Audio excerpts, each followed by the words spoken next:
जय श्री राम मित्रों, लोक कथाएं चैनल में आपका स्वागत है। भारत के विभिन्न प्रदेशों, भाषाओं और विदेशी लोक कथाएं सुनने के लिए हमारे चैनल को सब्सक्राइब करना ना भूलें। लोक कथाएं। भाग्य खुल गया, आंध्र प्रदेश तेलंगाना की लोक कथा। भाग्य खुल गया, लोक कथा, आंध्र प्रदेश तेलंगाना।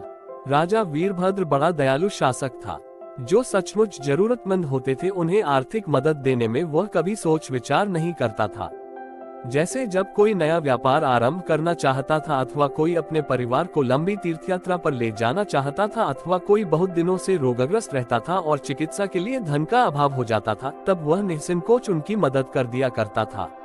आश्चर्य कि वे सभी राजा के पास वापस जाकर कृतज्ञता पूर्वक कहते कि उनका नया व्यापार बढ़ रहा है, कि उनके परिवार ने अनेक तीर्थ स्थलों के दर्शन कर देवताओं के आशीर्वाद लिए हैं, अथवा कि वह अब रोग मुक्त हो गया है और जीवन निर्वाह के लिए काम करने योग्य है।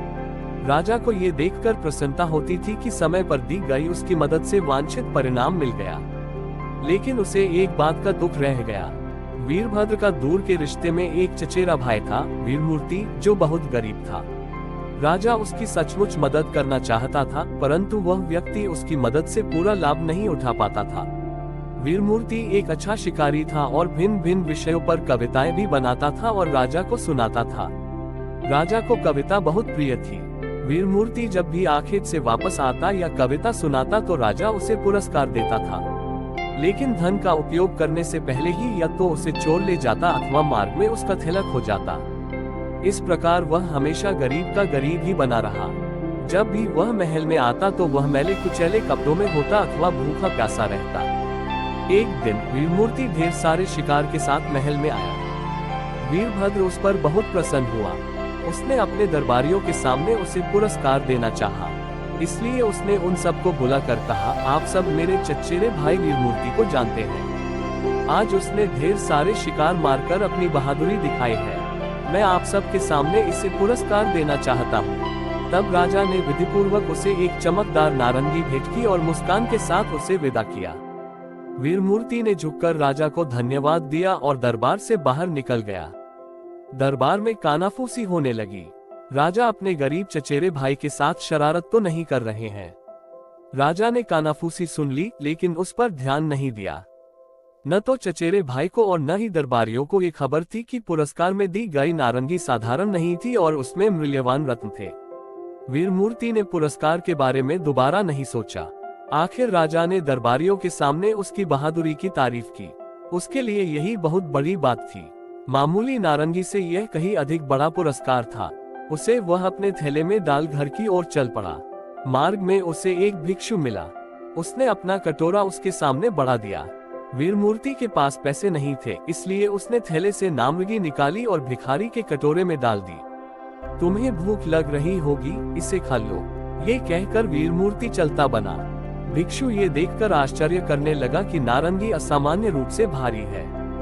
वह बहुत चमकदार थी, इसलिए उसे राजा के पास ले जाने का उसने निश्चय किया। पहरेदारों ने राजा की दानशीलता को जानते हुए भिक्षु को महल के अंदर जाने दिया। जब वह दरबार के अंदर गया, राजा ने उसे बड़े आदर के साथ बैठाया। भिक्षु ने सुनहली नारंगी निकालते हुए कहा, महाराज, कृपया इस गरीब भिक्षु का उपहार स्वीकार करें, किंतु इसके साथ मेरा आशीर्वाद है। चिरंजीवी भाव। नारंगी को देखते ही वीरभद्र जान गया कि उसका अभागा भाई नारंगी का मूल्य समझ नहीं सका। उसने नारंगी स्वीकार कर ली और उसे चांदी के सिक्कों से भरा एक थैला भेंट किया।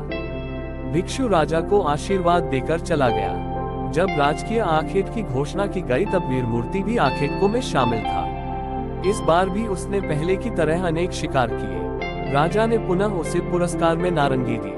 वीरमूर्ति ने सोचा कि ये दूसरी नारंगी होगी, इसलिए उसे वह थैले में रखकर दरबार से बाहर चला गया। मुख्य द्वार पर पहुंचने से पहले उसे एक दरबारी मिला। वह पान चबा रहा था। क्या तुम्हारे पास और अतिरिक्त पान है? वीरमूर्ति ने पूछा। उसने पान के बदले दरबारी को नारंगी दे दी। दरबारी ने दबी हंसी के साथ उसे स्वीकार कर लिया। वह जानता था कि उसे वह क्या करेगा। वह तुरंत राजा के पास गया और उसे नारंगी देते हुए बोला, यह आपके चचेरे भाई ने मेरे पान के बदले मुझे दिया है। आपने उसे ये 2 बार दी, लेकिन उसने संभाल कर अपने लिए नहीं रखा। महाराज, उसे मदद करने का कोई फायदा नहीं। वह जिंदगी में कभी कामयाब नहीं होगा। एक और राजकीय आखेट में उसकी बहादुरी के लिए राजा ने उसे तीसरी बार वह नारंगी दी। साथ ही ये कसम खाई कि यह उसकी आखिरी मदद है। वीरमूर्ति ने जब राजा के हाथ से नारंगी ली तब वह जमीन पर गिरकर कई टुकड़ों में बिखर गई। उसके अंदर के मूल्यवान रत्न बाहर आ गए। क्षमा कीजिए महाराज, ये कहकर माफी मांगते हुए वीरमूर्ति रत्नों को एक एक कर चुनने लगा। साथ ही वह चकित भी था। उसने राजा के चेहरे की ओर देखा। राजा ने मुस्कुराते हुए कहा, मेरे भाई, तुम्हारा भाग्य खुल गया है। जब भी मैंने तुम्हें मदद करने की कोशिश की तुम करीबन इनकार करते रहे। तुमने नारंगी दूसरों को दे दी, अब तुम धनी बन जाओगे।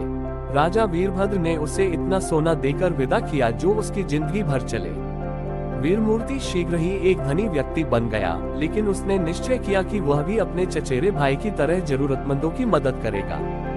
मनमोहक लोक कथाओं पर नियमित अपडेट के लिए हमारे चैनल को सब्सक्राइब करना न भूलें, क्योंकि हम कहानी कहने की लौ को जीवित रखने का प्रयास करते हैं। हमारे किसी भी आगामी एपिसोड को देखना न भूलें, जहां हम भारतीय लोक कथाओं के खजाने से अधिक छिपे हुए रत्नों को उजागर करेंगे। हमसे जुड़े और इस अविश्वसनीय साहसिक कार्य का हिस्सा बने, क्योंकि हम आपको लोक कथा इतिहास, लोक कथाओं का अनावरण की मनोरम दुनिया में जाने के लिए आमंत्रित करते हैं। मंत्रमुग्ध और प्रेरित होने के लिए तैयार रहें। जय श्री राम मित्रों।